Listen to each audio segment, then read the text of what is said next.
Hello जी, नमस्कार।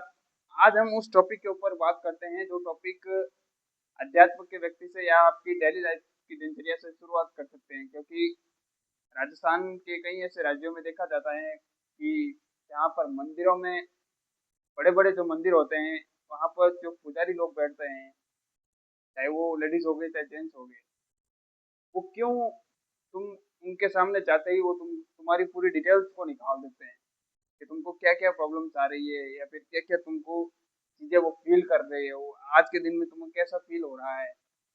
वो तुम उनको बताते ही नहीं हो, लेकिन वो फिर भी आपको वो कैसे पता लगा लेते हैं। उसका सबसे बड़ा सीक्रेट बताऊँ? उसका सबसे बड़ा सीक्रेट ये है कि वो तुम्हारे जो चेहरे का इंटेंशंस है ना, वो उनसे ही पता लगा लेते हैं कि आपकी लाइफ़ में क्या चल रहा है, क्या हो रहा है, क्या नहीं हो रहा है, आप कौन से प्रॉब्लम्स में हैं, कौन से प्रॉब्लम्स में नहीं है। क्योंकि उनका जो ऑरा होता है ना, उनका जो ऑरा होता है ना, वो हमसे 100 गुना अधिक होता है।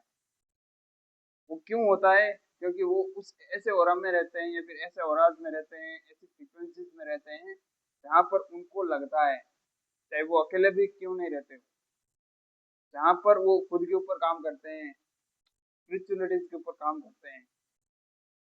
और जब आप उनको समस्या बताते हो ना, अपनी कोई भी अपनी डेली लाइफ़ के हिसाब से हो, चाहे वो रिलेशनशिप से होगी, जॉब से हो गया, बिज़नेस से हो गया या फिर हमारे मैरिड लाइफ से हो गया या फिर कुछ ऐसी चीजें हैं जहाँ उनकी लाइफ से मतलब तुम्हारी लाइफ में प्रॉब्लम्स है, आप उनको बताते हो, वो तुरंत आपकी जो अंदर की जो दिमाग में जो थॉट चल रहे हैं वो उनके हिसाब से क्यों बता देता है। जो भी जैसा भी तुम्हारा थॉट चल रहा है, चाहे किसी प्रकार का दोष हो गया, कुछ भी ऐसा हो गया जो तुम्हारी लाइफ में ऊट पटांग चल रहा है, 4 दिन सही चल रहा है तो 10 दिन खराब चल रहा है, वो क्यों इंटेंशंस को समझ लेते हैं, पता है?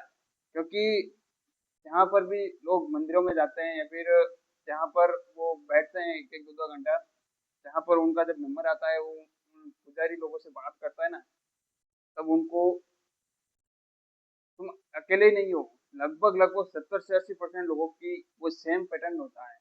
लोगों के साथ वो सेम पैटर्न के हिसाब से चलता है। इसीलिए उनको एक आदत सी हो गई है कि लोगों को जो प्रॉब्लम्स होती है वो लगभग 70 से 80% सेम ही होती है। और जब सेम पैटर्न्स के लोग होते हैं तो उनको बार-बार में वही सॉल्यूशंस मिलते हैं जो दूसरे लोगों को देता है। जो दूसरे लोगों को देते हैं कि ये सॉल्यूशंस करो ये होगा, ये सॉल्यूशंस करो ये होगा। दरअसल में कोई ये नहीं कहता है कि जब तक तुम्हारे कर्मों को तुम नहीं सुधारोगे, जब तक तुम अच्छे कर्म नहीं करोगे, तब तक तुम्हारी लाइफ में कुछ भी होने वाला नहीं है। ये कहीं नहीं कहा जाता है, क्योंकि आपको खुद को पता है कि जब आप मंदिर में जाते हो, किसी पुजारी के सामने बैठते हो, तो वो ये कहता है कि 20 दिन ये करो, 21 दिन ये करो, उसके बाद वापस आना। 7 दिन ये करो, 10 दिन ये करो, उसके बाद वापस आना। वो क्यों कहते हैं, पता है? वो ये नहीं वो पुजारी जो भी होते हैं, वो ये नहीं कहते हैं कि तुम अच्छे कर्म करो, आपको फल कहीं न कहीं मिलेगा। वो कहीं नहीं कहते हैं।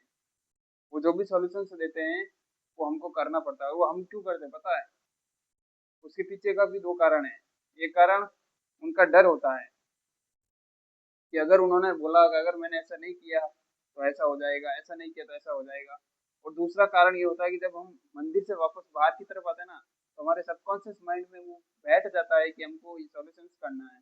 चाहे 21 दिन करो, चाहे 45 दिन करो, चाहे 2 महीना करो, कि जितना भी उनको वो टाइम टू डेट देते हैं, उतना हमको करना पड़ता है। क्योंकि हमारे सबकॉन्शियस माइंड में एक ही चीज़ बैठता है, जो भी हमारी प्रॉब्लम चलती है उसका सॉल्यूशन चाहिए।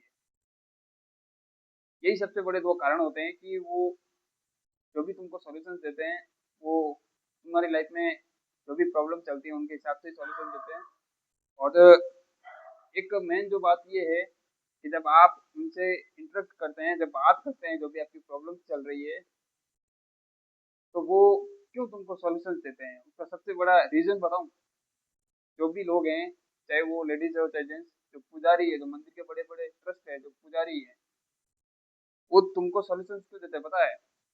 वो तुमको सॉल्यूशन इसलिए देते हैं क्योंकि वो तुम्हारे जो भी पास्ट के कर्म रहे ना, जो भी तुम्हारे पास्ट के कर्म रहा है, जैसा भी रहा है, वो अपने ऊपर लेते हैं और तुमको एक हायर एनर्जीज में डालते हैं। और तुमको जहाँ पर भी जो मंदिर होता है ना, तुम वहाँ अंदर एंटर करते ही तुमको एक अलग सी एनर्जी फील होने लगती है। आपके गूज़बम्प्स स्टार्ट होने लग जाते हैं। यही सबसे बड़ा कारण यही होता है, क्योंकि वहाँ जो मंदिर की जो एनर्जी होती है ना, वो हमसे 100 गुना अधिक होती है, वो भी इतनी हायर क्वालिटी वाली कि वहाँ पर अगर हम पहुँचे ना उस क्वालिटीज़ के ऊपर या फिर उस एनर्जी के पास में, तो हमको कम से कम 1 से 2 महीने लग जाते हैं, और वो भी धर्म से चले तो। अगर उसमें भी थोड़ा बहुत मिसअंडरस्टैंडिंग हो गया, तो हम उस एनर्जी तक नहीं पहुँच सकते। और जो भी पुजारी तुमको सॉल्यूशंस बताते हैं ना, जब तुम उनको प्रॉब्लम्स बताते हो, वो सॉल्यूशन इसलिए बताते हैं क्योंकि वो जो तुम्हारा पास्ट कर्मा होता है ना, जैसा भी जो आज तुमको प्रॉब्लम्स के रूप में डाला है, जैसा भी तुम्हारा पास्ट कर्मा होता है, वो पास्ट कर्मा उसके ऊपर लेके तुमको सॉल्यूशंस बताता है। इसीलिए तो तुम्हारे माइंड में ये बार बार बैठ जाता है कि मेरे को इस प्रॉब्लम का सॉल्यूशन निकालना है, या फिर ये सब कुछ करना है, ऐसा करना है, वैसा करना है, 21 दिन करना है, 45 दिन करना है, या फिर 2 महीने करना है।